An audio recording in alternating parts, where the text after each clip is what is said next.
Welcome to another edition of the Social Proof Podcast, man. We have a very, very special guest, a legend, a legend in the industry. Yo, Mr. Brian Beane, I remember seeing you probably, this had to be 2000, goodness gracious, I was so young. Really? I was so young, 2000, I don't know, it was when like Noni was popping. That would have been, for me, that would have been 2002 to 2008. I graduated in 2002. And this is like my first exposure to make money. Yeah. And I seen you on stage, and I'm like, whoa, I never heard anybody talk like that.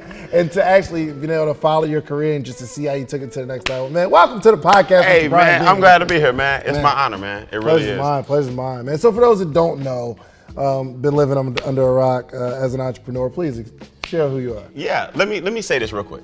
I'm gonna tell you two things, and you'll find out throughout this interview, and those watching if you follow me or wherever. Oh, actually, let me finish this. Let's get it. Yeah. So let me say this. I've talked to some real legends in my day, right? I've been on the stage with Les Brown. I've been on the stage with cool people, right?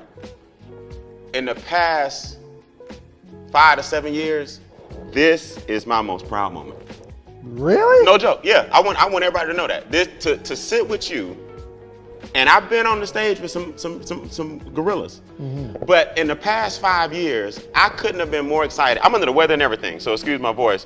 But when you said let's connect, and he didn't even know this was going to be. We was going to record. No, we didn't even know. No, this is straight impromptu. We recorded today. I'm like, of course. I'm thinking we about to come and just chop it up real quick. But as you know, everything we chop it up on camera, right? But no, man, this I want to let you know, man. This is my most proud moment, probably within the past 5 to 7 years, because what you're doing and what you've done at your age, and to find just another genuine person. Shout out to Marquell Russell for connecting us. But to find another person and have Marquell look me in the eye and say, Brian, he like us. And I know when he say he's like us, meaning you like us, that mean what he say he mean, he is who he says he is. We all bear all. It ain't all for the camera. So this is my proudest moment, man. Wow. To be on your show is my proudest moment. I've been following you for a minute. But that's huge, bro. Like you have no idea what that does to me. Yeah. Like watching you train. They're like motivational speakers who like motivate and things of that nature, but there are a couple people that I've watched over there. For one, Jim Rohn changed my life because he would sit there and give you the game. It wasn't about the theatrics. It was like, I'm gonna give you the game, so simplistic that a high school dropout, a college dropout, somebody who's never heard anything about business can understand it. Yep.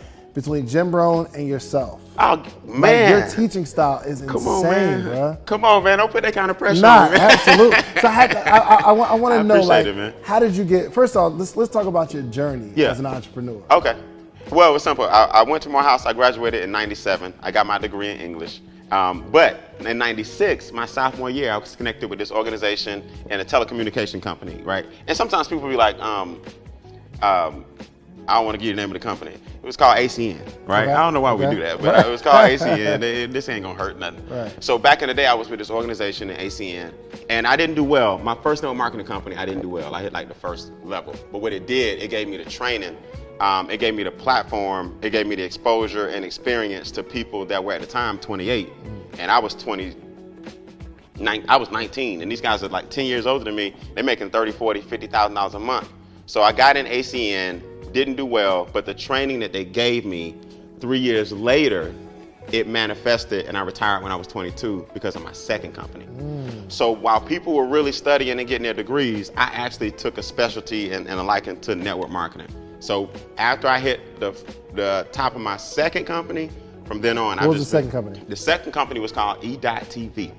Y'all ain't never heard of that. What was you selling? It was a set-top box, man, that was supposed to replace the PC. I know that's old school, because set-top box. I don't like talking like that anymore. What is a set-top box? It was a set-top box. So basically, like, the vision was, back then, you got to remember, laptops were expensive.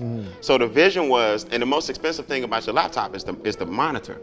So the vision was, if you take this set-top box, that's so hilarious, and you plug it into your TV, everybody, now, you know, imagine this in front of the room. Raise your hand if you got a TV. Everybody raise their hand. Now raise your hand if you can afford a laptop. Now back in the day, a lot of people couldn't. So a lot of hands wouldn't go up. Well, we would take this box and this SIM card, and you now have a computer using your TV, and it brought the price down to like $100, $200. The problem is it didn't work. Really? I hit the top of a network marketing compensation plan, fired my boss 22 years ago. I'm 44. I was 22 when I retired off of a product that did not work whatsoever. What? Didn't work at all. You put the SIM card in, it wouldn't connect. Back then, you had dial-up, you know what I'm saying? Mama pick up the phone. You're like, Mom, I'm on the box. You know, both of y'all couldn't be on at the same time. Wow. Wasn't no DSL, wasn't no satellite, wasn't no Comcast. It half worked. When it did work, it was slow and dragging. But the vision that one day technology would catch up with it is what we sold people on. And then one day they sold us out in the middle of the night and told us, over the box, we out of business. And that's when I learned it's a crucial game. They told us, I want you to hear me now. They told us over the box, meaning they put a screen up that said, as of right now, the company has closed. That's how we got informed while we're doing presentations. Wow. So I'm at your house, I'm like,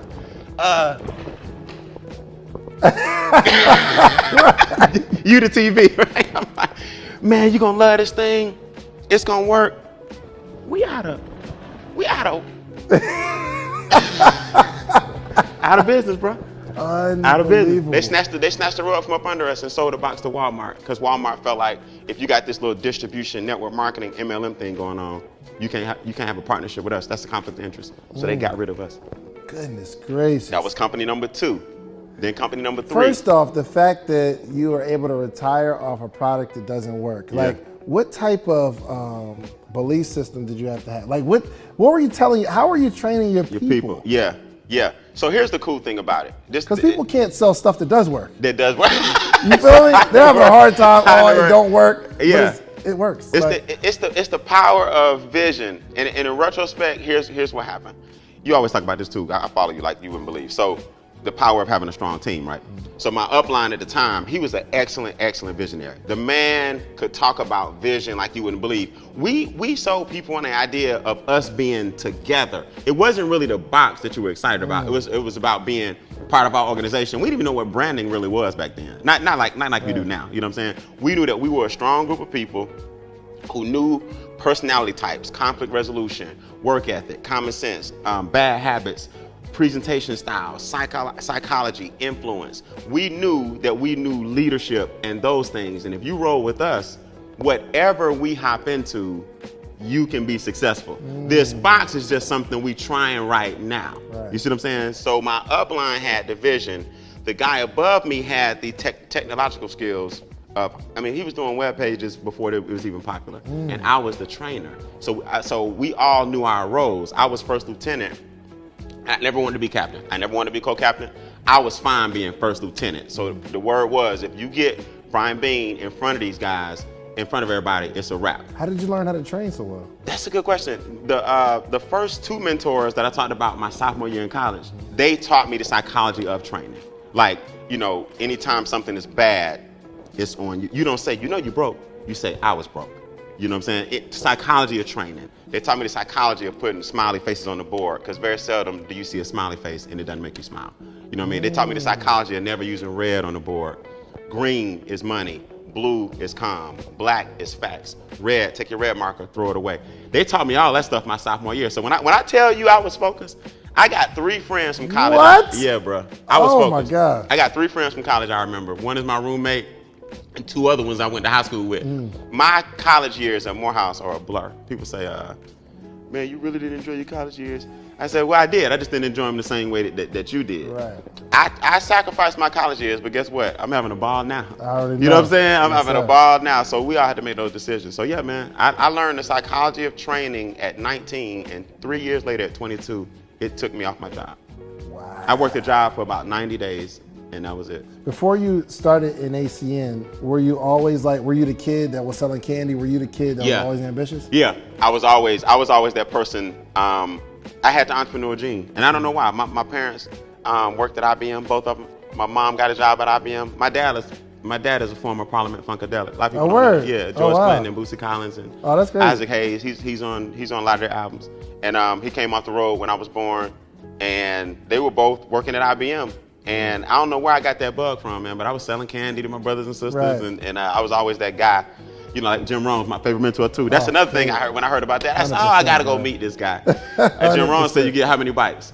2. Oh, want to ride, want to rent. Oh, for sure. Right. I got to the point. There's nothing that he said that I haven't heard. That we haven't implemented. I listened to him for 3 years every day straight. Yeah.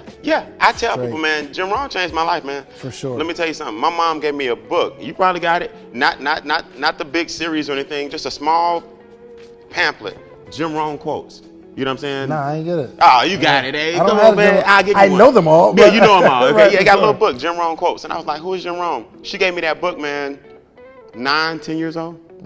Oh, Don't worry about the wind. The same wind falls on all of us. It's how you set the what? Set the sails. Yeah. So I'm a 9-year-old kid, man, reading these quotes, and it just made so much sense. So that's when I started growing up with a different outlook than the people in my backyard that were selling drugs and small little gang started to pop up, and friends of mine would get locked up, get shot, come over and show me the bullet wound. Where you from? Born and raised Southwest Atlanta. Okay, Yeah. So I grew up on both sides of the tracks, man. There was a lot of activity in my backyard, but I grew up with both parents, nice little suburban home. But if I wanted some action, literally, my backyard was the fence, was the divider to the hood. Oh wow, that's crazy. So that's why I kind of got. You hear it come out every night. Right. Yeah. Okay, if you wanted some smoke, you just hopped the fence. Just hopped the fence and get some action, and I was lucky enough to go back to my little bed and lay down. You know what I mean? So it was the best upbringing in the world. Right. Yeah. So the closing down the company, you're 22, you're making more money you've ever made in your life. Rug snatched. What do we do? So we get with the 3 of us, and it was time to prove what we've always been saying, that the power is within us. Yep. You know, the power was not with the company, it was not with the box, it wasn't with the so-called technology. The power is with us. And that's what I learned. I learned right then. When we started getting offers from other companies, I knew the value of what I learned. Hey, y'all come over here. We'll give you $10,000 a month each, you know, a travel stipend, this and that. We'll give you 6 months to get back on your feet. We'll pay you whatever you lost. So I was like, oh, so we marketable now. Okay, so what we did one time to create that wave, other companies that have products and services, they need a distribution or a sales force that can do that for them. Gotcha. That's when I realized that I can pretty much take my talent anywhere I want to go. And now I've taught myself some specialized knowledge. Education is cool, don't get me wrong. But like specialized education and specialized knowledge, that's when I learned that the rug being snatched from up under me is the best thing to happen. Because then I knew the value of who I was. Gotcha. Yeah. Then where'd you go? Is that your phone or mine? Is that mine? Hold on. Yeah. So like you, all right, so what'd you do? So what we ended up doing. And was there a waiting period between shutdown and next? We got offers immediately. We got offers immediately. My upline was calling me every day. Hey man, we got 3 offers on the table. This company's cool, but the comp plan is this. This company's great, but I don't like the founder is this. See, what people don't understand about network marketing, about 8 things have to line up for you to really hit it big. And if one, I have a training called The Perfect Storm that I wrote. If one of these things come out of alignment, it could be number 6, it could be number 2, it could be number 8. If one peg pops out, your whole thing shuts down. What are the 8? I need to know the 8. The 8 things real quick? All right. The first thing you need to be in is in the right industry, which is AKA the right timing. If you can be in the best compensation plan, but the industry's not ready yet, it's not gonna work. So right industry. Second thing, right founders. The founders have to have integrity. You could be the best product in the world, but your founder behind the scenes, he's a horrible person, or she's a horrible person. The third thing you gotta have is the right product. You know what I'm saying? The fourth thing you gotta have is the right compensation plan. You gotta have the right training. You gotta have the right upline. You gotta have the right downline, and then you gotta be right. And that's usually the one that pops out. You know what I'm saying? Now, don't get me wrong. I've had each of these 8. I've been to the top of 7 compensation plans. I lost my first $1 million in my 20s. Because nobody taught me the stuff I teach now, which is finances. But my point is, how did you lose $1 million? I got audited. That's the main thing. When I got audited, we're about 10 years apart, I think. In 34. 34. Okay, I'm 44, right? So let me tell you why I'm so proud of you. Cause you ain't about to leave me. I'm your uncle. Look, I ain't old enough to be pops, you know what I'm saying? But you ever had a young kid call you unc? Oh, for sure. Unc, okay, I'm your unc. For sure. I'm like, man, this dude out here killing it. And I ain't swift on Instagram. I'm not all that on the social media thing. But you get me in front of that, you get me on that stage, and I would hate to come behind me. Right. You know what I'm saying? No, for sure.